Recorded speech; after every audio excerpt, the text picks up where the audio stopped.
Setelah bercerai dan kehilangan segalanya, aku memutuskan pergi ke villa di puncak milik ayahku. Setelah 1 minggu di sana, aku membersihkan villa itu dan hanya bisa menangisi nasibku. Tapi saat masuk ke dalam gudang, aku melihat ada sebuah lukisan unik. Saat membalik lukisan itu, aku menemukan sebuah amplop dari ayahku yang bertuliskan, "Jika kamu baca ini, berarti aku sudah tiada." Aku syok. Tanganku gemetar lemas. Aku tak menyangka saat membuka isi amplop itu. Karena ternyata, sebelum lanjutin ceritanya yuk, absen dulu di kolom komentar. Soba Embok Maeni bercerita berasal dari daerah mana saja? Jangan lupa tekan like dan subscribe ya. Dukungan kalian semangatku untuk mengembangkan channel ini dan menghadirkan cerita yang lebih mengharukan.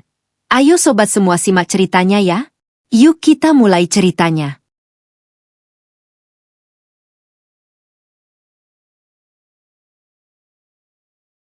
Ruang sidang pengadilan agama itu terasa begitu dingin dan mencekam. Seolah udara di dalamnya membeku dan perlahan mencekik leher Amara hingga ia kesulitan bernapas duduk di kursi kayu yang keras. Wanita berhijab itu hanya bisa menundukkan kepala dalam diam. Tangannya bertaut erat di atas pangkuan. Gemetar hebat menahan gejolak perasaan yang menghancurkan seluruh hatinya dari dalam. Di depan sana, seorang hakim mengetukkan palu kayu dengan suara keras yang menggema ke seluruh penjuru ruangan. Ketukan palu itu bukan sekadar tanda berakhirnya sebuah persidangan, melainkan tanda hancurnya kehidupan pernikahan yang selama ini ia bangun dengan penuh kesetiaan dan pengorbanan. Hakim membacakan putusan akhir dengan suara datar, menyatakan bahwa gugatan perceraian sepihak yang diajukan oleh suaminya telah disahkan secara hukum. Lebih menyakitkan lagi, melalui putusan tersebut, hakim juga menyatakan bahwa Amara tidak berhak mendapatkan sepeser pun dari harta yang telah mereka kumpulkan bersama selama pernikahan. Semua bukti yang diajukan oleh pihak suami diatur sedemikian rupa sehingga membuat Amarah tampak seperti pihak yang paling bersalah, pihak yang penuh dosa dan sama sekali tidak pantas menerima keadilan di mata hukum.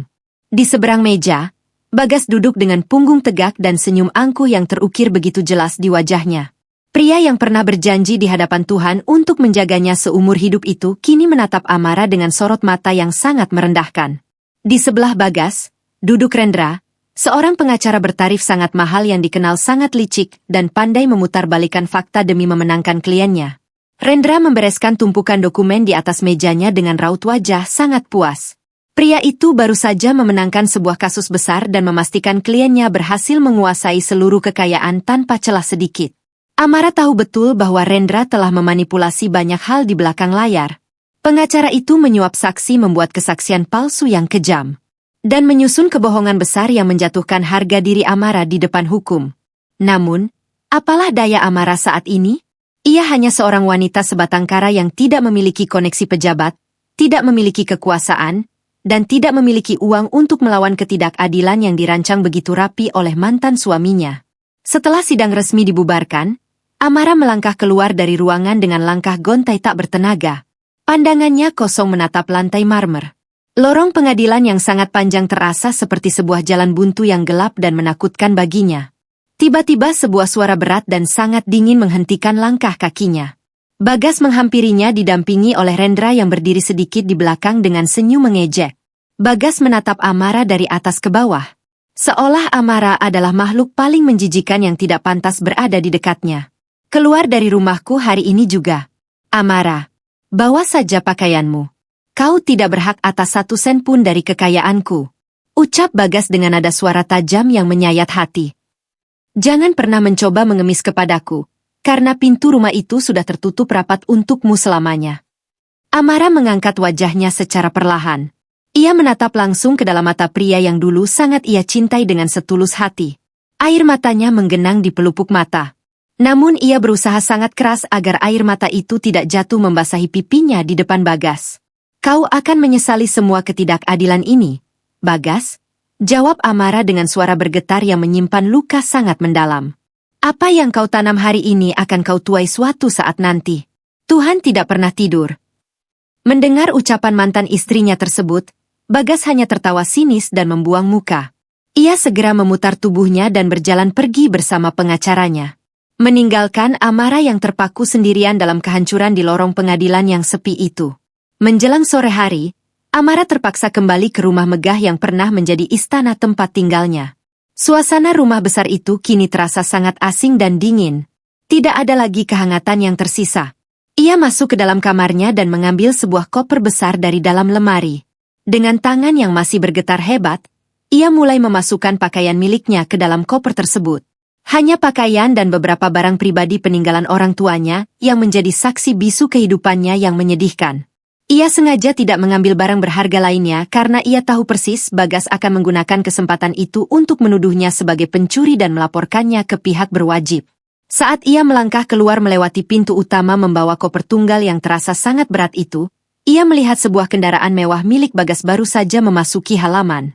Dari dalam kendaraan tersebut turunlah Vina, seorang wanita yang selama ini menjadi penghancur dalam pernikahannya. Vina tersenyum penuh kemenangan melihat Amara berjalan gontai meninggalkan rumah tersebut. Amara memalingkan wajah, menguatkan hatinya, dan tidak sudi menatap wanita yang telah merampas semua kebahagiaannya. Langit sore perlahan berubah menjadi mendung pekat. Awan gelap menggulung di atas langit. Seolah alam raya ikut merasakan kepedihan hati yang sedang Amarah tanggung. Ia berjalan menyusuri pinggir jalan, menunggu kendaraan umum yang bersedia membawanya pergi jauh dari kebisingan kota ini. Tidak ada satuun tempat tujuan di benaknya selain sebuah rumah peristirahatan tua peninggalan almarhum ayahnya. Rumah itu terletak di sebuah kawasan pegunungan yang sangat sunyi, terpencil, dan sudah bertahun-tahun tidak pernah dihuni oleh siapapun. Ayahnya dulu sering membawanya ke sana untuk berlibur saat mendiang ibu masih hidup. Kini bangunan tua itu adalah satu-satunya tempat persembunyian terakhir yang bisa ia tuju. Perjalanan panjang menuju kawasan pegunungan itu terasa sangat melelahkan jiwa dan raganya. Kendaraan umum yang ditumpanginya berjalan lambat membelah jalanan menanjak yang berkelok-kelok tajam. Hujan turun dengan sangat derasnya, menyapu kaca jendela berulang kali dan mengaburkan pandangan ke arah luar. Sesekali kilatan cahaya terang menyambar di langit, menerangi rimbunnya pepohonan besar di sisi kiri dan kanan jalan. Malam hari pun tiba saat Amara akhirnya menginjakkan kakinya di depan pagar berkarat rumah tua tersebut. Hembusan angin malam pegunungan yang sangat dingin langsung menusuk pori-pori kulitnya, membuat tubuhnya menggigil kedinginan sambil terus memeluk dirinya sendiri. Bangunan 2 lantai di hadapannya itu tampak suram, menyeramkan, dan sama sekali tidak terawat. Tanaman merambat tumbuh liar menutupi hampir sebagian besar dinding luar dan tumpukan daun kering berserakan memenuhi teras depan. Amara menarik napas panjang, berusaha mengumpulkan sisa-sisa keberanian di dalam hatinya. Ia mengeluarkan sebuah anak kunci yang sudah berkarat dari dalam tas tangannya, lalu memasukkannya ke lubang kunci pintu utama yang terbuat dari kayu jati kokoh. Dengan sedikit dorongan yang dipaksakan, pintu berat itu berderit nyaring dan perlahan terbuka, menampilkan kegelapan pekat di bagian dalamnya. Udara pengap yang bercampur dengan bau debu tebal langsung menyengat indera penciumannya. Amara melangkah masuk dengan sangat perlahan, menyeret kopernya melintasi lantai yang penuh kotoran. Tepat pada detik itu, sebuah kilat menyambar sangat terang di luar, menembus kaca jendela dan menerangi seluruh isi ruangan untuk sepersekian detik. Jantung Amara seakan berhenti berdetak saat itu juga. Pada detik yang sangat singkat tersebut, kedua matanya menangkap sebuah bayangan menyerupai sosok manusia yang tampak berkelebat cepat di ujung lorong lantai 2, melesat hilang ke dalam kegelapan yang pekat. Padahal bangunan besar itu seharusnya kosong tanpa penghuni selama bertahun-tahun lamanya. 7 hari telah berlalu dengan sangat lambat sejak Amara pertama kali menginjakkan kaki di rumah peristirahatan tua tersebut. Bayangan mengerikan yang sempat ia lihat pada malam pertama kedatangannya ternyata tidak pernah menampakkan diri lagi. Amara berusaha keras meyakinkan dirinya sendiri bahwa bayangan itu mungkin hanyalah pantulan cahaya kilat pada kaca jendela yang kotor, atau sekadar ilusi dari pikirannya yang terlalu lelah dan tertekan oleh beban hidup. Selama seminggu penuh, Amara mengurung dirinya rapat-rapat di dalam bangunan besar yang sepi dan jauh dari peradaban tersebut. Hari-harinya hanya dihabiskan dengan duduk termangu di sudut ruangan, menangisi nasib buruk yang menimpa kehidupannya secara tiba-tiba. Setiap kali ingatannya memutar kembali perlakuan kejam Bagas dan tatapan licik Rendra di ruang pengadilan, air matanya akan kembali jatuh membasahi pipi tanpa bisa ditahan. Dada Amara selalu terasa sesak dan nyeri oleh luka pengkhianatan yang ditorehkan oleh orang yang paling ia percayai seumur hidupnya. Perasaan kesepian yang teramat sangat terus-menerus menggerogoti jiwanya. Ia merasa seolah dunia telah meninggalkannya sendirian di tengah kegelapan. Ibu yang sangat ia sayangi telah tiada sejak ia masih kecil dan kepergian ayah beberapa waktu lalu menyisakan lubang kekosongan yang sangat besar di dalam hatinya. Ayahnya adalah satu-satunya pelindung yang ia miliki. Sosok pria hebat yang selalu memastikan bahwa putri tunggalnya hidup bahagia. Kini suami yang seharusnya menjadi tempatnya bersandar dan menggantikan peran ayahnya, justru membuangnya ke jalanan layaknya barang usang yang sudah tidak lagi berguna. Keputusasaan sempat terlintas di pikirannya. Namun ajaran agama yang ia pegang teguh selalu menahan niat buruk tersebut. Untuk mengusir bayangan kelam yang terus menghantui setiap hela napasnya, Amara memutuskan untuk mulai menyibukkan diri. Ia sadar bahwa ia tidak bisa terus-menerus duduk menangis dan meratapi keadaan tanpa melakukan tindakan apapun. Tubuhnya yang semakin kurus dan wajahnya yang pucat pasi mulai dipaksakan untuk bergerak membersihkan setiap sudut rumah yang berdebu. Ia mengumpulkan sapu, kemoceng, dan sehelai kain lab yang ia temukan di dapur, lalu mulai menyingkirkan debu tebal yang menutupi perabotan peninggalan keluarganya. Amara menyapu lantai kayu secara berulang kali hingga benar-benar bersih, membersihkan kaca jendela yang buram agar cahaya matahari pagi bisa masuk menyinari ruangan yang suram dan merapikan kamar-kamar yang berantakan karena lama ditinggalkan. Pekerjaan fisik yang menguras tenaga ini perlahan membantunya mengalihkan pikiran dari rasa sakit. Setiap tetes keringat yang jatuh membasahi pelipisnya seolah ikut membawa pergi sedikit penderitaan yang bersarang di hatinya. Amara menangis terseduh sambil menyapu debu di ruang tengah. Bibirnya bergumam sendirian memecah keheningan rumah besar itu. Ayah, mengapa takdirku seburuk ini? Ibu juga sudah lama tiada. Aku benar-benar sendirian sekarang menghadapi kejamnya dunia. Tidak ada lagi orang yang mau berdiri melindungiku. Mengapa orang jahat seperti mereka bisa tertawa bahagia dan merebut semuanya? Sementara aku harus menanggung derita di tempat yang sepi ini. Suara lirihnya menggema memantul pada dinding kayu. Terdengar begitu pedih dan menyayat hati. Namun tidak ada jawaban yang membalas pertanyaannya. Hanya suara desir angin pegunungan yang menyelinap masuk melalui celah-celah jendela yang menemaninya menangis dalam kesendirian. Memasuki hari ke-7, setelah selesai membersihkan seluruh area ruang tamu dan dapur, langkah kaki Amara membawanya menuju bagian belakang rumah. Di area belakang itu terdapat sebuah lorong sempit dan gelap yang mengarah pada sebuah pintu kayu tua yang terkunci sangat rapat. Ingatan Amara langsung tertuju pada ruangan tersebut. Itu adalah gudang tempat ayahnya dulu menyimpan barang-barang lama dan koleksi seni yang tidak lagi dipajang. Amara teringat bahwa ia pernah menemukan sekotak anak kunci lama di dalam laci meja kerja ayahnya beberapa hari yang lalu. Ia segera bergegas mengambil kotak logam tersebut dan mulai mencoba mencocokkan kunci itu satu persatu ke dalam lubang pintu. Setelah belasan kali percobaan yang melelahkan, terdengar bunyi klik yang cukup keras dan pintu gudang itu akhirnya berhasil terbuka. Bau udara pengap yang bercampur dengan aroma kayu lapuk langsung menyambut penciumannya. Ruangan itu sangat gelap gulita karena hanya ada satu buah jendela berukuran sangat kecil di bagian atas dinding yang tertutup jaring laba-laba. Amara meraba dinding sejenak dan menyalakan saklar lampu gantung yang cahayanya hanya bersinar remang-remang. Matanya perlahan menyesuaikan diri dan memindai seluruh isi gudang yang berantakan. Terdapat banyak sekali tumpukan kardus berisi dokumen lama, kursi kayu yang patah, dan beberapa lemari besar yang ditutupi oleh kain kusam. Saat ia melangkah lebih jauh ke bagian sudut ruangan yang paling pengap, perhatiannya tiba-tiba tertuju pada sebuah benda berukuran sangat besar berbentuk persegi panjang yang disandarkan miring pada dinding. Benda tersebut ditutupi oleh selembar kain tebal yang sudah dipenuhi debu. Terdorong oleh rasa penasaran yang begitu kuat, dan seolah ada bisikan yang memanggilnya, Amara berjalan pelan mendekati benda tersebut. Ia menarik kain penutup itu dengan satu tarikan panjang.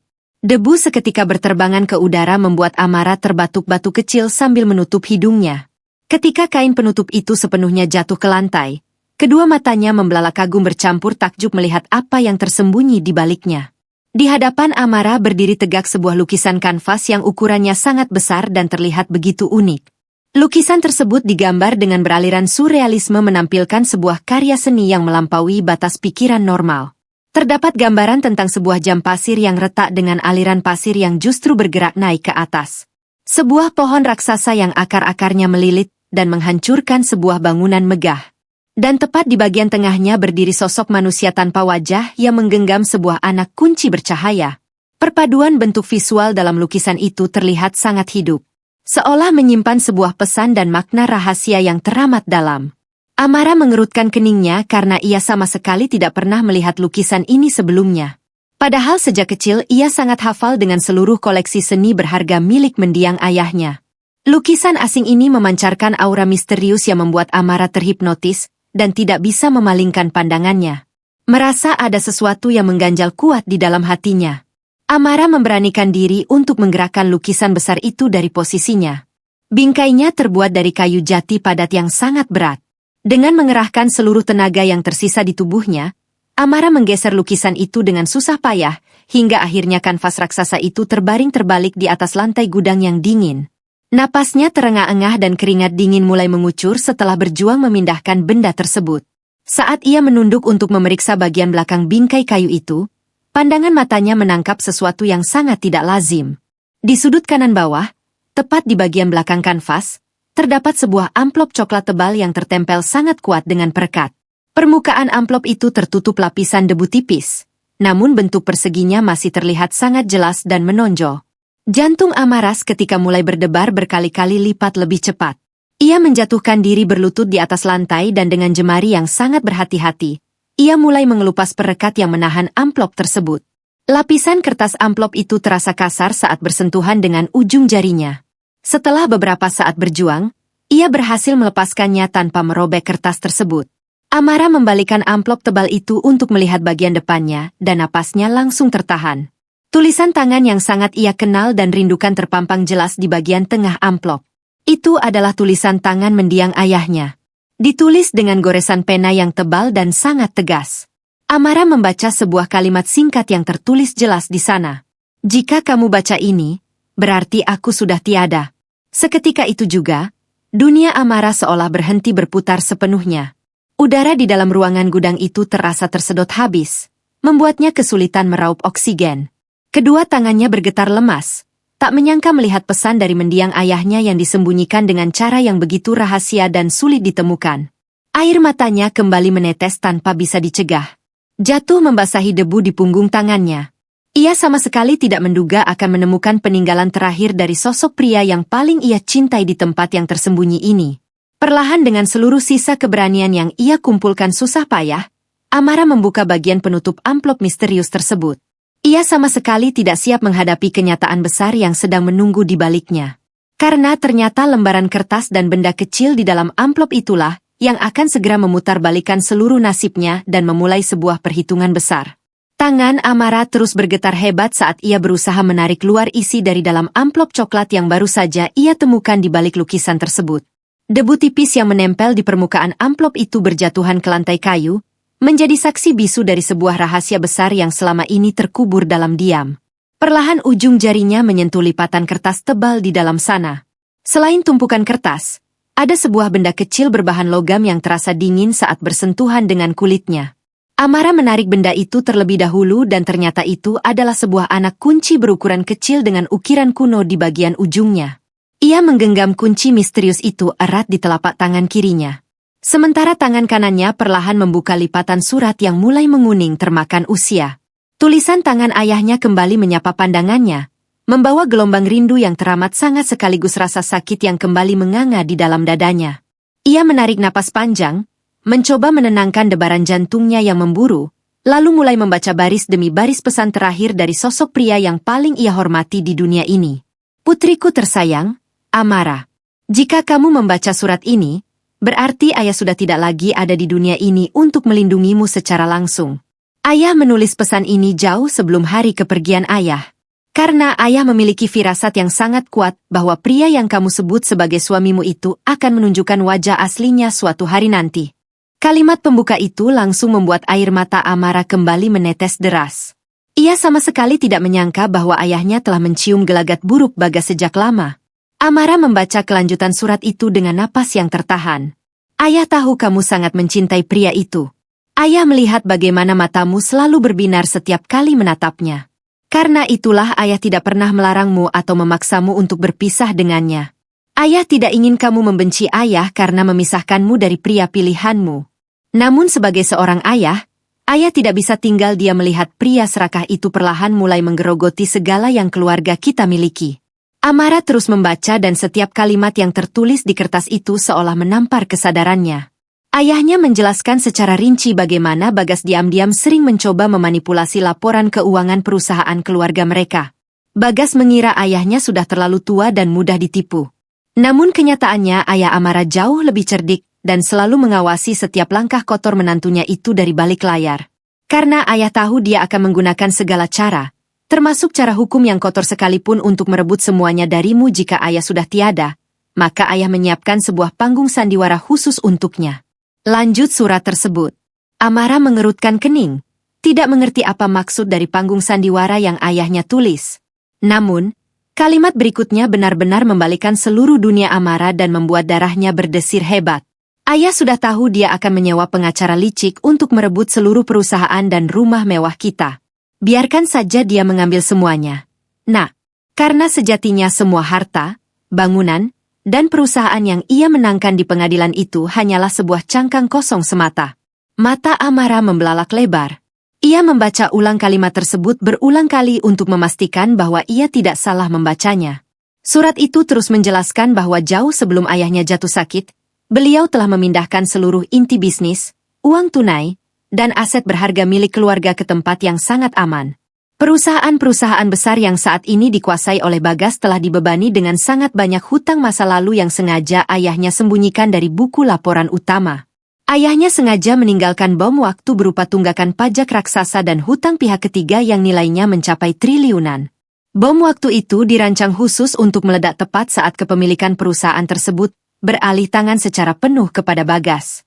Amara membaca bagian bawah surat itu dengan bibir yang terus bergetar hebat. Bagas mungkin berpikir dia adalah seorang pemenang saat ini. Tapi sesungguhnya ayah telah meninggalkan jurang kehancuran untuknya. Harta murni keluargamu sudah ayah simpan dengan sangat aman. Gunakan anak kunci kuno yang ada di dalam amplop ini. Pergilah ke kotak penyimpanan rahasia di Bank Nasional. Ayah sudah menyiapkan segalanya untukmu di sana. Waktunya memburu mereka. Nak, tunjukkan bahwa darah keluarga kita tidak bisa diinjak-injak oleh pria berhati kotor sepertinya. Membaca baris terakhir dari surat itu, tangis Amara seketika terhenti. Kesedihan mendalam yang selama 7 hari ini mengurungnya dalam kegelapan tiba-tiba menguap, digantikan oleh sebuah energi baru yang sangat kuat. Ia merasa seperti baru saja diselamatkan dari dasar lautan yang gelap dan ditarik menuju permukaan. Kenyataan bahwa ayahnya telah mempersiapkan perlindungan yang begitu luar biasa untuknya membuat hatinya dipenuhi rasa haru sekaligus rasa bangga yang tidak terkira. Ayahnya tidak pernah meninggalkannya. Pria hebat itu melindunginya dari balik kematian. Amara menatap lekat-lekat anak kunci kuno di telapak tangannya. Perlahan, ia bangkit berdiri dari lantai gudang yang dingin. Ia melipat surat berharga itu dan menyimpannya erat di dada. Sorot mata Amara yang awalnya selalu dipenuhi oleh genangan air mata keputusasaan kini berubah total. Matanya memancarkan tatapan tajam yang mematikan. Penuh dengan perhitungan dan ketegasan. Wanita yang hancur dan diusir dari ruang pengadilan itu telah mati hari ini. Di hadapan lukisan suralis memilik ayahnya, Amara bersumpah akan membuat mantan suaminya merasakan penderitaan yang jauh lebih pedih dari apa yang pernah ia rasakan. Cahaya matahari pagi menyusup masuk melalui celah jendela rumah peristirahatan yang kini tak lagi terasa menyeramkan bagi Amara. Hari ini, ia melangkah keluar dari tempat persembunyiannya dengan kepala tegak. Ia tidak lagi mengenakan pakaian kusut yang basah oleh air mata. Amara merapikan pakaiannya, memastikan penampilannya tidak terlihat mencolok agar tidak menarik perhatian siapapun. Ia menempuh perjalanan turun dari kawasan pegunungan menggunakan kendaraan umum yang membawanya kembali ke hiruk-pikuk pusat kota. Tujuan utamanya hari ini hanya satu, yaitu sebuah gedung tinggi yang merupakan kantor pusat Bank Nasional. Sepanjang perjalanan, otaknya terus bekerja menyusun rencana berdasarkan apa yang telah diwariskan oleh ayahnya. Sesampainya di depan gedung bank yang megah tersebut, Amara berjalan masuk dengan langkah pasti. Tidak ada lagi keraguan dalam dirinya. Amara langsung menuju ke meja pelayanan khusus dan menunjukkan anak kunci kuno beserta sebuah dokumen kecil yang ia temukan di dalam amplop ayahnya. Petugas bank yang melihat kunci tersebut langsung mengubah sikapnya menjadi sangat hormat. Petugas itu segera memanggil Mane Bank yang ternyata adalah teman lama ayahnya. Maner tersebut menyambut Amara dengan senyum hangat dan membimbingnya turun menuju lantai bawah tanah yang dijaga dengan sistem keamanan sangat ketat. Di dalam ruangan berangkas rahasia itulah Amara memasukkan kuncinya ke sebuah kotak baja berukuran besar. Saat kotak itu terbuka, Amara menemukan tumpukan surat berharga bernilai fantastis, sertifikat kepemilikan emas murni, dan buku rekening dengan nominal uang tak terbatas yang semuanya tertulis atas namanya. Selain kekayaan yang melimpah, Ayahnya juga meninggalkan sebuah map tebal berisi kumpulan bukti-bukti nyata mengenai berbagai kecurangan, suap, dan penggelapan dana yang pernah dilakukan oleh Bagas jauh sebelum pria itu menendangnya dari rumah. Ayahnya benar-benar telah menyusun semua senjata yang dibutuhkan Amara untuk meruntuhkan kehidupan mantan suaminya itu hingga tak tersisa. Berbekal seluruh bukti dan dana tak terbatas tersebut, Amara menyadari bahwa ia tidak bisa bekerja sendirian jika ingin menghancurkan Bagas secara sistematis. Ia membutuhkan seorang ahli taktik di lapangan. Melalui buku catatan ayahnya, Amara menemukan kontak seorang pria bernama Reza. Reza adalah seorang penyelidik rahasia sekaligus ahli perputaran uang yang sejak dulu sangat setia bekerja di bawah bayang-bayang ayah Amara. Tanpa membuang waktu, Amara mengatur pertemuan tertutup dengan Reza di sebuah ruang pertemuan di pusat kota. Reza datang dengan setelan rapi. Wajahnya tampak tenang, namun memiliki sorot mata yang sangat tajam dan cerdas. Pria itu menundukkan kepala dengan penuh hormat saat melihat Amara duduk di seberang meja. Ia tahu betul siapa wanita di hadapannya ini dan ia telah lama menunggu panggilan ini sejak berita kematian ayah Amara mencuat. Reza membuka map tebal yang Amara letakkan di atas meja. Ia meneliti setiap dokumen yang menguraikan kebusukan Bagas dengan sangat teliti. Nona Amara, saya sudah memantau pergerakan pria ini sejak pengadilan tidak adil itu terjadi, ucap Reza dengan suara berat dan tenang. Namun saya tidak memiliki otoritas untuk bertindak sebelum Anda sendiri yang memberikan perintah. Semua bukti yang ditinggalkan oleh ayah Anda ini sangat kuat. Apa yang Anda inginkan dari pria ini? Nona. Mendengar pertanyaan itu, Amara merapikan lipatan jilbabnya perlahan. Wajahnya sama sekali tidak menampilkan emosi yang meledak-ledak. Ia menjawab dengan nada suara yang sangat dingin dan penuh penekanan. Aku tidak ingin dia sekadar jatuh miskin, Reza. Aku ingin dia kehilangan segalanya secara perlahan. Aku ingin dia merasakan setiap detik kehancurannya tanpa bisa berbuat apa-apa. Sama seperti saat dia membuangku ke jalanan tanpa rasa iba sedikit pun. Reza mengangguk pelan. Senyum tipis mengembang di wajahnya menandakan bahwa ia sangat paham dan siap menjalankan perintah mematikan tersebut. Sementara Amara dan Reza mulai merancang kehancuran dari balik bayang-bayang. Bagas sama sekali tidak menyadari badai besar yang sedang menuju ke arahnya. Di malam yang sama, pria serakah itu tengah merayakan kemenangannya yang semu di sebuah restoran paling mewah di pusat kota. Ia menyewa area khusus yang sangat mahal hanya untuk makan malam berdua bersama Vina. Bagas duduk dengan sombong dalam balutan pakaian bermerek mahal. Sementara Vina tertawa manja di sisinya sambil memamerkan perhiasan baru yang dibelikan oleh Bagas menggunakan uang perusahaan. Mereka merasa dunia sepenuhnya berada di bawah telapak kaki mereka. Di tengah perayaan yang penuh keangkuhan itu, seorang pelayan pria berseragam rapi datang mendekat ke meja mereka. Pelayan itu menuangkan minuman berkelas ke dalam gelas kristal milik Bagas dan Vina dengan gerakan yang sangat terlatih. Bagas mengangguk puas tanpa sekalipun memperhatikan wajah pelayan tersebut. Tanpa Bagas dan Vina sadari, pelayan tersebut adalah salah satu orang suruhan Reza. Saat tangan pelayan itu bergerak merapikan letak piring di atas meja dengan gerakan yang sangat cepat dan tidak terlihat oleh mata, ia menempelkan sebuah alat penyadap suara berukuran sangat kecil di bagian bawah meja makan tersebut. Hitung mundur menuju kehancuran Bagas kini telah resmi dimulai. Kehidupan Bagas terasa seperti berada di puncak dunia. Setelah memenangkan persidangan dan membuang Amara dari kehidupannya, ia merasa menjadi pria paling berkuasa di seluruh penjuru kota. Pagi itu, Bagas melangkah masuk ke dalam gedung perusahaan raksasa peninggalan almarhum ayah Amara dengan dada membusung. Setiap karyawan yang berpapasan dengannya menundukkan kepala dalam-dalam, memberikan penghormatan kepada pemimpin baru mereka. Bagas sangat menikmati rasa hormat yang diberikan oleh orang-orang di sekitarnya. Meskipun ia tahu bahwa penghormatan itu didasari oleh rasa takut, bukan rasa segan yang tulus, ia memasuki ruang kerja utama yang berada di lantai paling atas gedung tersebut. Ruangan itu sangat luas, dilapisi lantai marmer mengkilap dan memiliki dinding kaca yang menyajikan pemandangan seluruh penjuru kota di bawah sana. Bagas duduk di kursi kulit kebesarannya, memutar tubuhnya menghadap jendela dan tersenyum angkuh. Ia merasa telah berhasil menaklukkan dunia dan merebut sebuah kerajaan bisnis tanpa harus bersusah payah membangunnya dari bawah. Namun, perasaan di atas awan itu tidak berlangsung lama. Menjelang siang hari, pintu ruang kerjanya diketuk dengan sangat tergesa-gesa. Asisten pribadinya masuk dengan wajah pucat pasi dan napas terengah-engah.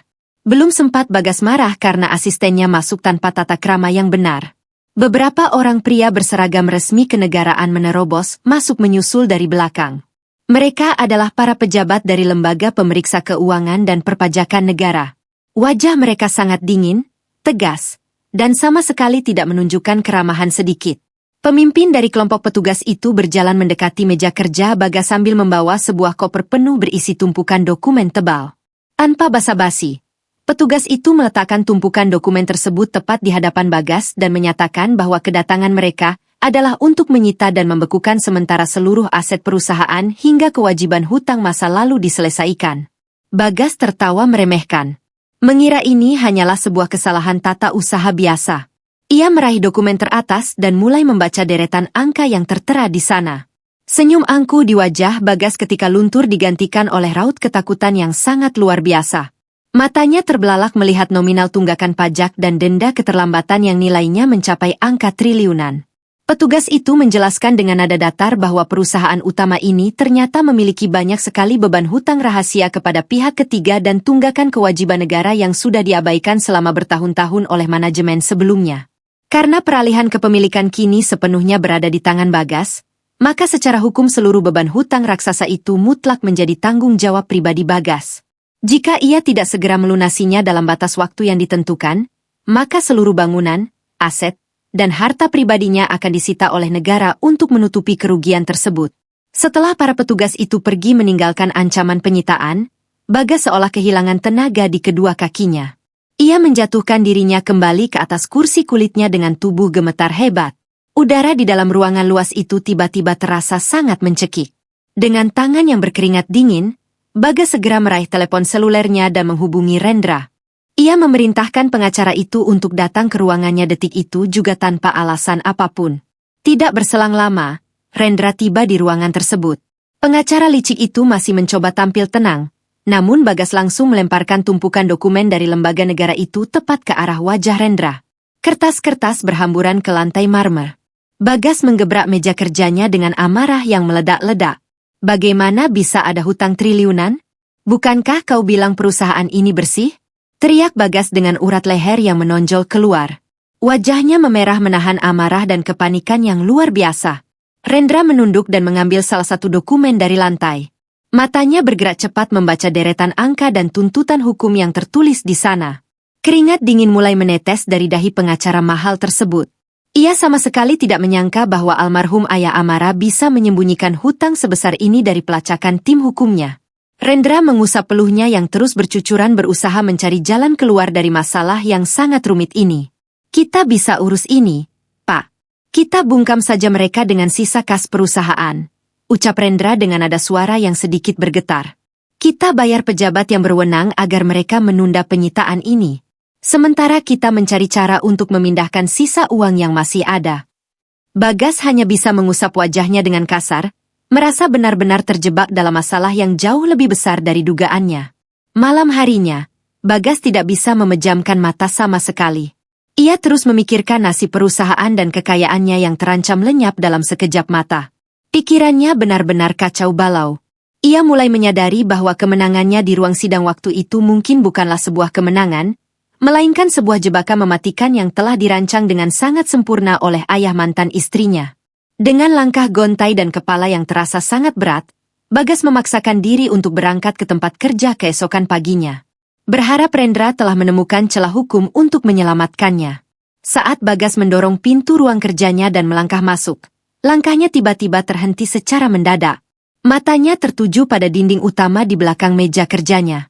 Jantungnya berdetak sangat kencang, seolah ingin melompat keluar dari dadanya. Di dinding yang biasanya kosong itu, kini tergantung rapi sebuah lukisan beraliran surrealisme yang sangat besar. Lukisan itu menampilkan jam pasir retak, pohon raksasa, dan sosok tak berwajah yang memegang anak kunci. Itu adalah replika persis dari lukisan yang ada di rumah peristirahatan pegunungan milik keluarga Amara. Tubuh Bagas mematung, keringat dingin kembali membasahi punggungnya. Ia berjalan pelan mendekati meja kerjanya dengan tangan gemetar. Di atas meja tersebut, tepat di tengah-tengah, terdapat sebuah catatan kecil dari kertas tebal yang dilipat dua. Bagas membuka catatan itu dengan susah payah. Di dalamnya hanya tertulis 3 buah kata dengan tinta merah yang sangat tegas. Hitung mundur dimulai.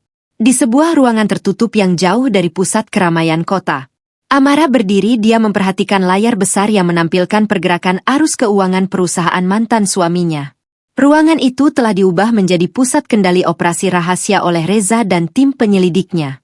Reza mengetukkan jari-jarinya di atas meja dengan ritme teratur, memastikan setiap rencana yang telah mereka susun berjalan tanpa hambatan. Nona Amara. Jebakan pertama sudah meledak tepat di wajahnya. Lapor Reza sambil menunjuk ke arah grafik yang terus menurun tajam di layar. Kini saatnya kita memotong sisa jalur pernapasan keuangannya. Sesuai dengan instruksi yang ditinggalkan oleh almarhum ayah Anda, kami telah memblokir jalur pinjaman utama perusahaan tersebut ke berbagai bank relasi. Tidak akan ada satupun bank yang berani mencairkan dana segar untuk menutupi hutangnya. Karena kami telah mengirimkan salinan tunggakan negara itu kepada seluruh direktur bank. Amara yang mengenakan jilbabnya dengan sangat rapi hanya mengangguk pelan. Wajahnya tetap datar, dingin, dan sama sekali tidak menyeratkan rasa belas kasihan. Teruskan, Reza. Buat dia merasakan bagaimana rasanya tidak memiliki tempat untuk bersandar. Perintah Amara dengan suara yang sangat tenang namun menggetarkan. Pemotongan sumber dana itu memberikan dampak yang sangat cepat dan menghancurkan bagi kehidupan sehari-hari Bagas. Perputaran uang di perusahaannya benar-benar lumpuh total. Para pemasok bahan baku yang biasanya memberikan kelonggaran waktu pembayaran kini tiba-tiba menuntut pelunasan hari itu juga. Jika tidak dilunasi, mereka mengancam akan membawa masalah ini ke meja hijau. Bagas benar-benar kehabisan akal. Kas perusahaan kosong melompong untuk membayar tagihan yang datang bertubi-tubi. Tekanan mental yang luar biasa berat ini membuat temperamen Bagas menjadi sangat buruk dan mudah meledak. Ia seringkali berteriak memarahi karyawannya tanpa alasan yang jelas. Membanting barang-barang di ruang kerjanya dan pulang ke rumah dengan keadaan sangat kacau. Kehancuran mental ini perlahan mulai merusak hubungan pribadinya dengan Vina. Wanita yang selama ini hanya menempel padanya karena tergiur oleh kemewahan. Siang itu, Vina sedang berada di sebuah pusat perbelanjaan barang mewah langganannya. Ia berniat membeli beberapa tas dan perhiasan baru untuk menenangkan diri dari sikap Bagas yang belakangan ini sering marah-marah. Vina mengumpulkan beberapa barang dengan harga yang sangat fantastis dan membawanya ke meja pembayaran dengan gaya angkuh. Namun saat ia memberikan kartu pembayaran yang terhubung langsung dengan rekening khusus pemberian Bagas, petugas kasir menatapnya dengan raut wajah canggung. Kartu tersebut ditolak oleh sistem Vina yang merasa gengsinya terluka segera memberikan kartu pembayaran yang lain. Namun hasilnya tetap sama. Sistem menolak semua transaksi karena seluruh rekening milik Bagas telah dibekukan secara paksa oleh pihak berwenang atas laporan tim bayangan Reza. Beberapa pelanggan lain di toko tersebut mulai berbisik-bisik sambil menatap Vina yang wajahnya memerah karena menahan malu. Dengan penuh amarah, Vina meninggalkan barang belanjaannya begitu saja dan bergegas pulang untuk meminta pertanggungjawaban dari Bagas. Sesampainya di rumah, Vina langsung menerobos masuk dan melemparkan tas belanjaannya yang kosong ke atas lantai ruang tengah. Bagas yang sedang memijat kepalanya karena sakit kepala hebat langsung terkejut mendengar bantingan barang tersebut. Vina berkacak pinggang dengan wajah penuh amarah. Kartu pembayaran yang kau berikan ditolak di mana-mana, Bagas. Teriak Vina dengan suara melengking yang memekakkan telinga. Kau membuatku sangat malu di depan banyak orang. Bukankah kau bilang kau adalah pria paling kaya sekarang? Mengapa membeli tas saja kartumu tidak berguna? Bagas yang sudah berada di ambang batas kesabarannya langsung bangkit berdiri dan menatap Vina dengan sorot mata penuh kebencian. Diamlah Vina. Kepalaku sedang mau pecah mengurus perusahaan. Balas Bagas dengan bentakan kasar yang membuat Vina sedikit terkesiap. Semua rekeningku sedang dibekukan. Kau pikir aku sengaja membuatmu malu? Jika kau hanya bisa menuntut tanpa mau mengerti keadaanku, lebih baik kau diam. Pertengkaran hebat pun meledak di dalam rumah mewah tersebut. Menandakan retaknya hubungan yang sedari awal dibangun di atas keserakahan. Di tempat yang berbeda, kepanikan yang sama juga sedang melanda Rendra. Pengacara mahal itu mondar-mandir di dalam ruang kerjanya yang mewah sambil terus menggigit jarinya. Ia baru saja menyadari bahwa ia telah masuk ke dalam pusaran masalah yang bisa menamatkan karir hukumnya selamanya. Rendra mencoba menghubungi beberapa koneksi pejabatnya untuk meminta bantuan. Namun, tidak ada satupun yang mau mengangkat teleponnya. Mereka seolah tahu bahwa kapal laut yang ditumpangi Bagas dan Rendra sedang tenggelam, dan tidak ada yang mau ikut terseret ke dasar lautan. Saat Rendra sedang berpikir keras untuk mencari celah melarikan diri, telepon selulernya bergetar pelan. Ada sebuah pesan masuk dari nomor yang tidak dikenal. Rendra membuka pesan tersebut dengan tangan gemetar. Jantungnya seakan berhenti berdetak saat melihat isi pesan yang dikirimkan. Pesan itu berisi sebuah rekaman gambar bergerak yang sangat jelas. Tidak bisa disangkal sedikit pun. Rekaman itu memperlihatkan Rendra yang sedang menyerahkan sebuah koper penuh berisi tumpukan uang kepada hakim yang menangani sidang perceraian Bagas dan Amara waktu itu. Sudut pengambilan gambar itu sangat sempurna, menampilkan wajah Rendra dan wajah hakim tersebut dengan sangat terang. Rendra mundur beberapa langkah hingga punggungnya menabrak dinding ruangan. Napasnya memburu. Seseorang yang sangat berkuasa telah mengawasinya selama ini dan kini sedang memegang kartu mati yang bisa menjebloskannya ke penjara kapan saja. Di akhir tayangan rekaman gambar tersebut, muncul sebuah teks dengan latar belakang hitam pekat yang tertulis, "Tinggalkan klienmu atau ikut hancur bersamanya." Tali jerat tak terlihat kini telah melilit leher Rendra dengan sangat kuat. Rasa takut yang teramat sangat seketika melumpuhkan seluruh akal sehat Rendra setelah ia melihat tayangan rekaman gambar di layar telepon selulernya. Pria yang biasanya selalu tampil percaya diri dan licik itu kini gemetar hebat dari ujung kepala hingga ujung kaki. Ia sangat menyadari bahwa menyuap seorang penegak hukum adalah kejahatan besar yang tidak bisa diampuni. Jika rekaman itu jatuh ke tangan pihak berwenang, karirnya sebagai pengacara mahal akan hancur lebur saat itu juga dan ia dipastikan akan membusuk di balik jeruji besi selama belasan tahun. Insting bertahan hidup Rendra langsung mengambil alih pikirannya. Ia tahu bahwa ancaman dalam pesan tersebut bukanlah gertakan kosong. Seseorang yang memiliki sumber daya luar biasa sedang menghancurkan Bagas dan Rendra tidak sudi ikut tenggelam bersama kliennya yang kini sudah tidak berguna itu. Kesetiaan sama sekali tidak ada dalam kamus hidup Rendra. Ia hanya peduli pada uang dan keselamatan dirinya sendiri. Tanpa membuang waktu satu detik pun, Rendra segera mengunci pintu ruang kerjanya dari dalam. Ia berjalan cepat menuju sebuah lemari pendingin berukuran besar yang ada di sudut ruangan, lalu menggesernya dengan susah payah. Di balik lemari tersebut terdapat sebuah pintu tempat penyimpanan rahasia yang tersembunyi di dalam dinding. Rendra menekan deretan angka kata sandi dengan tangan yang terus berkeringat dingin. Ketika pintu tebal itu terbuka, ia segera mengeluarkan sebuah tas kulit berukuran sangat besar. Di dalam tempat penyimpanan itu tersimpan sisa uang tunai milik perusahaan Bagas yang sebelumnya sengaja disembunyikan dari pantauan petugas negara untuk dana darurat. Rendra memasukkan seluruh tumpukan uang tunai tersebut ke dalam tas kulitnya tanpa sisa. Ia mengkhianati Bagas dengan merampas satu-satunya pelampung penyelamat yang mereka miliki. Setelah tas itu penuh, Rendra segera melarikan diri melalui pintu belakang gedung, berniat untuk terbang ke luar negeri dan menghilang dari kehidupan Bagas untuk selamanya. Di tempat lain, Bagas sedang berada dalam kepanikan luar biasa di kantornya. Ia berkali-kali menelepon Rendra, namun nomor pengacara itu sudah tidak bisa dihubungi sama sekali. Didorong oleh rasa curiga yang memuncak, Bagas memerintahkan petugas keamanannya untuk mendobrak ruang kerja Rendra. Saat pintu itu terbuka, Bagas hanya menemukan ruangan yang kosong berantakan dan tempat penyimpanan rahasia di balik dinding yang sudah terbuka lebar tanpa isi. Tubuh Bagas ketika lemas hingga ia harus berpegangan pada pinggiran meja. Ia menyadari bahwa pengacaranya yang selama ini ia banggakan telah menusuknya dari belakang dan membawa kabur sisa uang perusahaan. Rasa marah, kecewa, dan keputusasaan bercampur aduk menjadi satu, menghancurkan sisa-sisa kewarasan yang ada di dalam kepalanya. Bagas benar-benar tidak memiliki siapa-siapa lagi untuk diandalkan dalam menyelesaikan kekacauan ini. Dengan pikiran yang sangat kacau, Bagas memutuskan untuk pulang ke rumah mewahnya. Ia berharap bisa beristirahat sejenak dan menenangkan pikirannya sebelum mencari cara lain. Namun, pemandangan yang menyambutnya di rumah justru membuat dunianya semakin runtuh. Beberapa petugas dari pihak perbankan sedang menempelkan selembar kertas besar berstempel resmi di pintu utama rumahnya. Kertas itu merupakan surat perintah penyitaan bangunan karena Bagas telah gagal melunasi kewajiban hutangnya. Para petugas itu meminta Bagas untuk segera mengosongkan rumah hari itu juga. Pemandangan ini sangat mirip dengan kejadian beberapa waktu lalu. Tepat saat ia mengusir amarah tanpa belas kasihan. Kini karma itu berbalik menghantamnya dengan cara yang sangat menyakitkan dan tidak terduga. Bagas menerobos masuk ke dalam rumah dan mendapati Vina sedang tergesa-gesa memasukkan seluruh barang mewah dan pakaiannya ke dalam beberapa koper besar.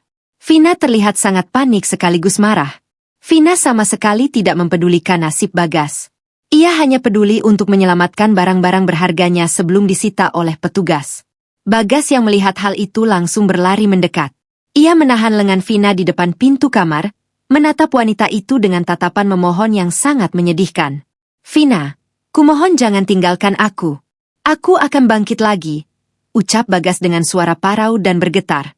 Memohon belas kasihan dari wanita yang menjadi alasannya menghancurkan rumah tangganya bersama Amara. Ia tidak ingin ditinggalkan sendirian dalam keadaan yang sangat terpuruk ini. Namun, Vina sama sekali tidak menunjukkan simpati sedikit pun. Wanita itu menatap Bagas dengan tatapan merendahkan, penuh dengan rasa jijik. Ia menarik lengannya dengan kasar hingga pegangan Bagas terlepas. "Aku tidak sudi hidup miskin dengan pria gagal sepertimu," desis Vina dengan nada suara yang sangat dingin dan tajam. "Kau sudah tidak punya uang. Rumah ini akan disita dan kau sebentar lagi akan dipenjara karena hutang. Jangan pernah mencariku lagi." Setelah mengucapkan kalimat menyakitkan itu, Vina melangkah pergi meninggalkan Bagas yang terjatuh berlutut di atas lantai. Bagas berteriak histeris, merutuki nasibnya yang berubah 180 derajat hanya dalam waktu beberapa hari. Malam pun tiba. Rumah besar itu kini gelap gulita karena aliran listriknya telah diputus oleh petugas. Bagas duduk sendirian di lantai ruang tengah yang dingin. Ia benar-benar sendirian, tidak memiliki harta, teman maupun tempat tinggal. Di tengah keputusasaan yang sangat mendalam itu, telepon selulernya tiba-tiba berbunyi, menandakan ada sebuah pesan elektronik yang masuk. Dengan sisa-sisa tenaga, Bagas membuka pesan tersebut. Pesan itu berasal dari pengirim tanpa nama, menyebut dirinya sebagai seorang pemodal. Isi pesan itu sangat singkat, namun memberikan secercah harapan palsu bagi Bagas. Pemodal itu menyatakan bersedia melunasi semua hutang-hutang Bagas dan memberikan dana segar untuk memulai kembali perusahaannya. Namun, ada satu syarat yang harus dipenuhi. Bagas harus datang menemuinya malam itu juga di sebuah alamat yang terletak di daerah pegunungan yang terpencil. Tanpa berpikir panjang dan didorong oleh keputusasaan, Bagas segera meraih kunci mobilnya. Ia tidak peduli siapa orang misterius itu. Yang ia pikirkan hanyalah keselamatan dirinya dari kebangkrutan total. Hujan turun dengan sangat deras mengguyur sepanjang perjalanan Bagas menuju alamat yang diberikan oleh pemodal misterius tersebut. Angin bertiup kencang, menggoyangkan pepohonan besar di sisi kanan dan kiri jalan yang menanjak. Suasana malam di daerah pegunungan itu terasa sangat mencekam dan menakutkan. Tidak ada satupun kendaraan lain yang melintas di jalanan curam tersebut. Bagas mencengkeram kemudi mobilnya dengan sangat kuat hingga buku-buku jarinya memucat. Pandangannya terus menatap lurus ke depan. Menembus lebatnya hujan yang menghalangi jarak pandang. Jantungnya berdebar kencang antara rasa takut dan harapan yang sangat besar. Ia terus meyakinkan dirinya sendiri bahwa pertemuan malam ini adalah jalan keluar dari segala penderitaannya. Ia bertekad akan melakukan apa saja asalkan pemodal itu bersedia memberikannya uang untuk mengembalikan kejayaannya. Bagas bergumam sendirian sambil menatap jalanan yang berkelok-kelok di tengah kegelapan. Siapa pemodal gila yang mau bertemu di tempat terpencil dan menyeramkan begini? Suaranya terdengar bergetar karena udara yang sangat dingin mulai menyusup masuk melalui celah pendingin kendaraannya. Pikiran Bagas dipenuhi oleh berbagai macam pertanyaan. Ia bertanya-tanya apakah pemodal ini adalah kenalan lama atau rekan bisnis yang pernah ia bantu di masa lalu. Namun dalam keadaan hancur seperti ini, ia sama sekali tidak peduli siapa orangnya. Harapan untuk kembali menjadi pria berkuasa dan membalas dendam pada Rendra serta Vina membuat matanya buta terhadap keanehan situasi ini. Ia terus memacu kendaraannya semakin tinggi memasuki kawasan pegunungan tersebut. Setelah menempuh perjalanan yang terasa sangat menyiksa, perangkat penunjuk arah di telepon selulernya menunjukkan bahwa ia telah tiba di titik lokasi tujuan. Bagas memarkir kendaraannya di sebuah halaman luas yang dipenuhi oleh rintik hujan. Ia menatap bangunan besar di hadapannya dari balik kaca mobil yang basah. Bangunan itu tampak sangat megah dan terawat. Sangat berbeda dengan kondisi sekitarnya yang berupa hutan rimbun. Karena pandangannya terhalang oleh derasnya hujan dan minimnya penerangan di luar, Bagas sama sekali tidak menyadari bahwa bangunan yang ada di hadapannya itu adalah rumah peristirahatan tua peninggalan keluarga Amara. Pikirannya yang terlalu fokus pada uang membuatnya tidak mengenali bentuk bangunan yang dulu pernah ia datangi saat masih berstatus sebagai suami Amara. Bagas segera turun dari kendaraannya, berlari menembus hujan deras, dan berteduh di bawah atap teras bangunan tersebut. Pakaian mahalnya basah kuyup, tubuhnya menggigil kedinginan.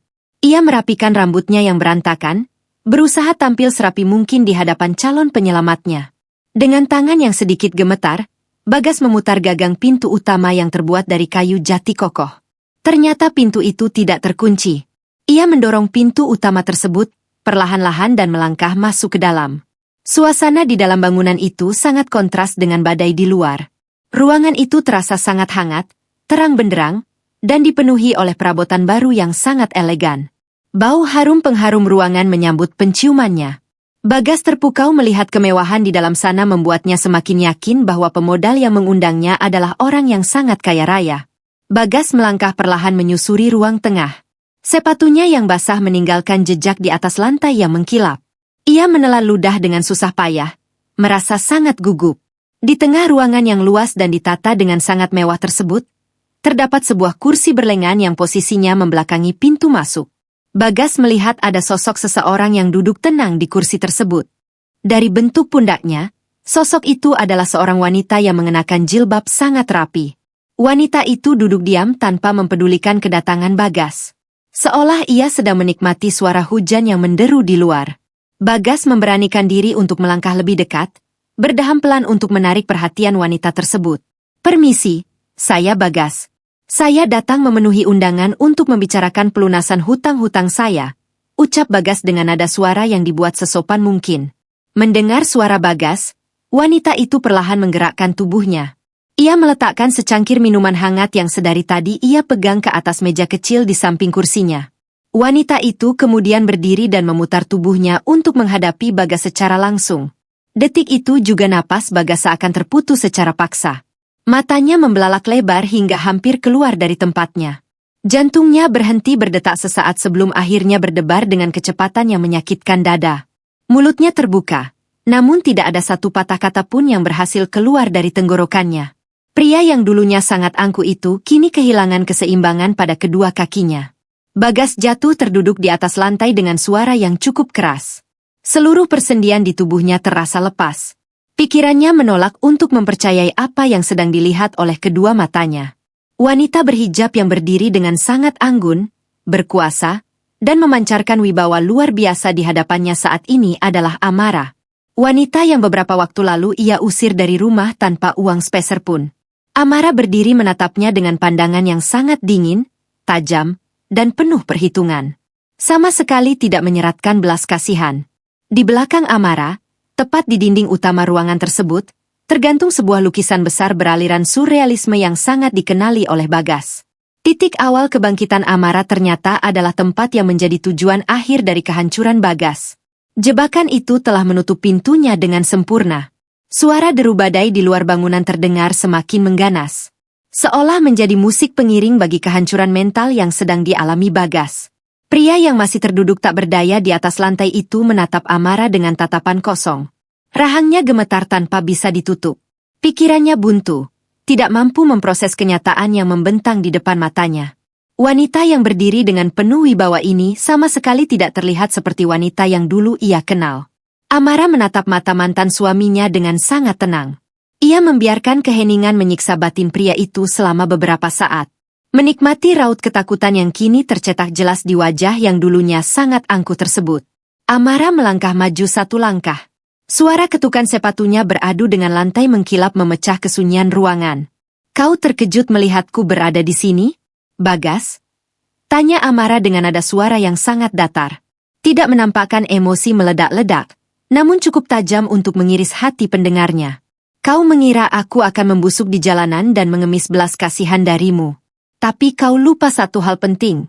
Kau lupa bahwa ayahku adalah seorang pria yang jauh lebih cerdas dari yang pernah kau bayangkan."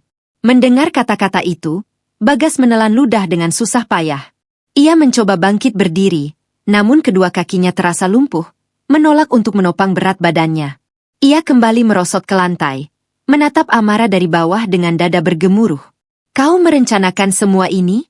Suara Bagas akhirnya keluar dari tenggorokannya, parau dan bergetar. "Kau yang membuat semua perusahaanku hancur. Kau yang membuat kartuku ditolak di mana-mana. Kau pemodal misterius itu." Amara tersenyum sangat tipis. Sebuah senyuman dingin yang membuat bulu kuduk Bagas meremang. "Aku tidak menghancurkan perusahaanmu, Bagas.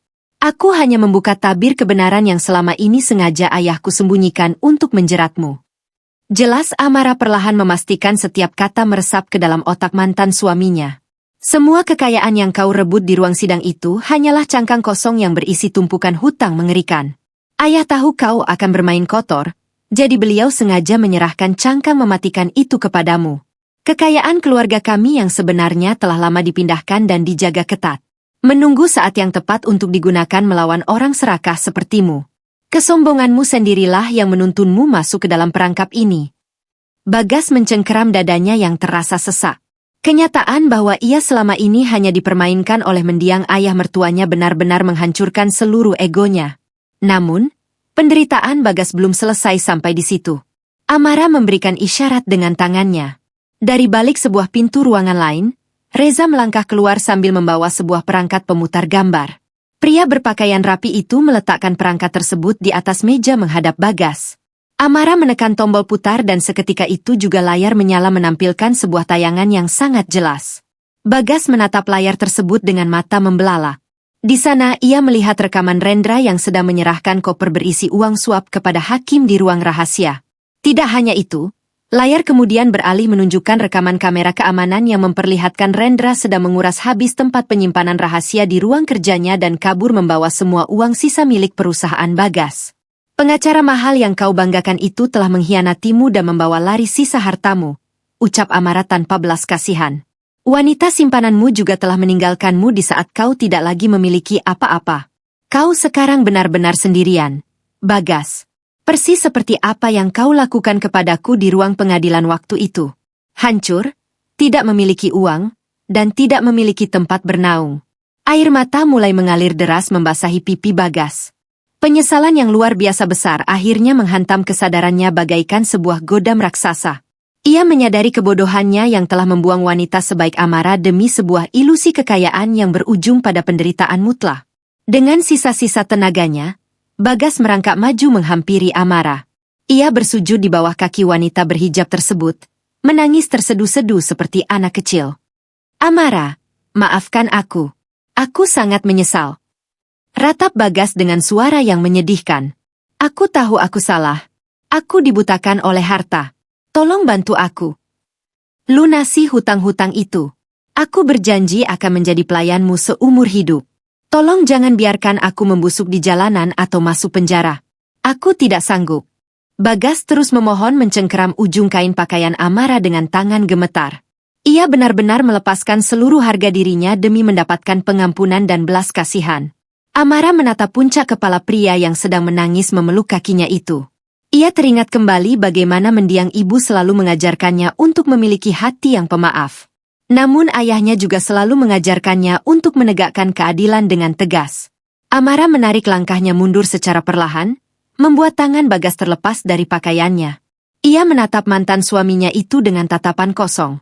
Sudah tidak ada lagi sisa cinta atau kebencian di dalam hatinya. Yang tertinggal hanyalah kekosongan dan keadilan. Aku sudah memaafkanmu, Bagas.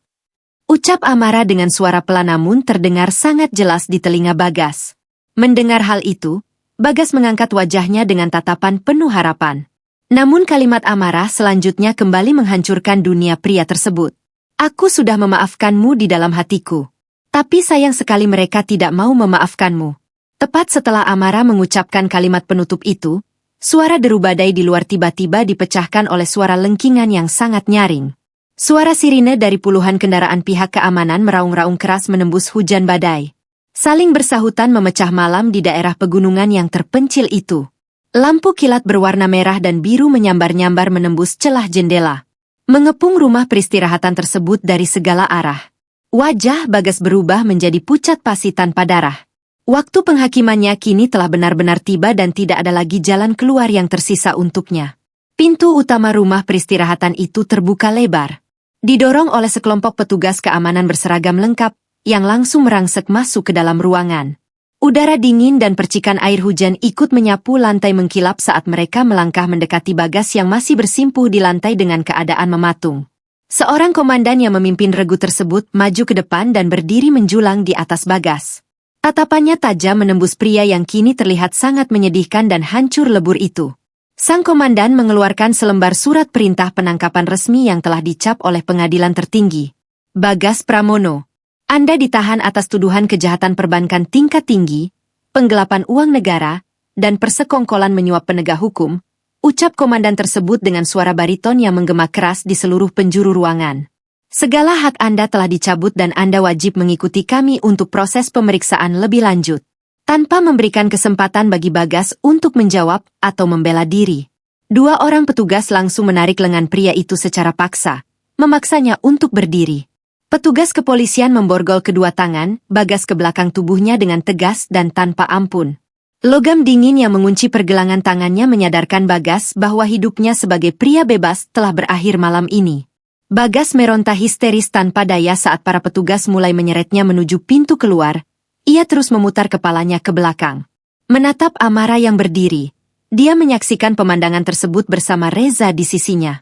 Amara, tolong aku. Amara, aku tidak mau masuk penjara. Tolong aku. Teriak Bagas dengan suara serak yang memilukan. Tangisannya pecah bersaing dengan suara hujan lebat di luar sana. Namun, Amara sama sekali tidak bergeming.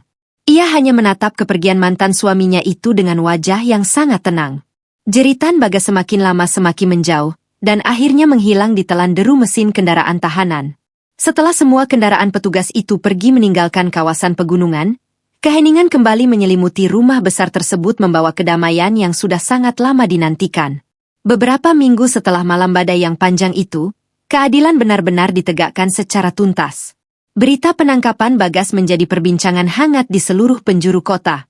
Proses hukum berjalan dengan sangat cepat dan transparan berkat bukti-bukti kuat yang diserahkan oleh tim rahasia Reza. Narasi kejahatan para pihak yang bersalah akhirnya menemui akhir yang setimpal. Bagas dijatuhi hukuman kurungan penjara seumur hidup, karena kerugian yang ia timbulkan bernilai luar biasa besar. Ia menghabiskan hari-harinya di balik sel tahanan yang dingin, menanggung siksaan mental dan penyesalan yang tidak akan pernah ada habisnya. Sementara itu, pelarian Rendra sama sekali tidak membuahkan hasil. Pengacara licik itu tertangkap oleh petugas penjaga perbatasan di Bandar Udara Internasional beberapa jam sebelum pesawatnya lepas landas menuju luar negeri. Koper penuh uang yang ia bawa disita sebagai barang bukti. Dan Rendra kini harus rela kehilangan seluruh kebebasannya untuk menemani mantan kliennya di dalam tembok tahanan. Nasib Vina pun tidak kalah memprihatinkan. Wanita yang selalu memuja kekayaan itu harus menerima kenyataan pahit bahwa semua barang mewah yang pernah dibelikan oleh Bagas ditarik kembali oleh negara. Ia terusir dari rumah mewahnya dan kini harus berjuang menjalani hidup yang sangat sulit. Bekerja menguras tenaga hanya untuk sekadar membeli makanan sehari-hari. Persis seperti penderitaan yang ia tertawakan dari diri Amara dahulu. Balasan atas perbuatan jahat benar-benar menjalankan tugasnya dengan sangat rapi dan tanpa ampun. Menyapu bersih semua orang yang berbuat serakah. Di sisi lain, kehidupan Amara perlahan mulai memancarkan cahaya terang. Ia menggunakan dana warisan murni dari ayahnya untuk menebus kembali rumah utama keluarganya di pusat kota. Amara berhasil membersihkan nama baik keluarganya dari segala fitnah kejam. Tidak hanya itu, ia memutuskan untuk menggunakan sebagian besar kekayaannya demi kepentingan orang banyak. Amara mendirikan sebuah panti asuhan yang sangat besar dan megah. Tempat yang ia dedikasikan untuk merawat dan mendidik anak-anak yang bernasib malang.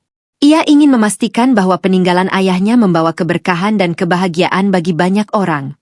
Bukan hanya sekadar tumpukan uang yang mengundang kejahatan. Pagi itu, sinar matahari bersinar sangat cerah menembus kaca jendela ruang tamu rumah asli keluarga Amara. Suasana rumah yang dulunya sempat rasa asing dan dingin kini terasa begitu hangat dan menenangkan. Amara berdiri tegak di tengah ruangan tersebut, menatap lurus ke arah dinding utama. Di sana tergantung rapi lukisan besar beraliran surrealisme yang ia bawa dari rumah peristirahatan. Lukisan yang menjadi titik balik perlawanannya. Saksi bisu dari kasih sayang seorang ayah yang melindunginya melintasi batas waktu. Amara tersenyum lembut.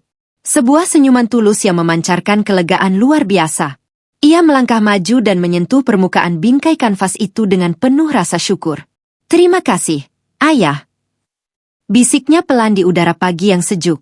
Semua penderitaan telah berakhir dengan adil. Amara merapikan jilbabnya, lalu membalikkan badan dan berjalan keluar menuju pintu utama. Melangkah tegap menyambut lembaran hari yang baru di bawah siraman cahaya mentari pagi yang hangat. Ya,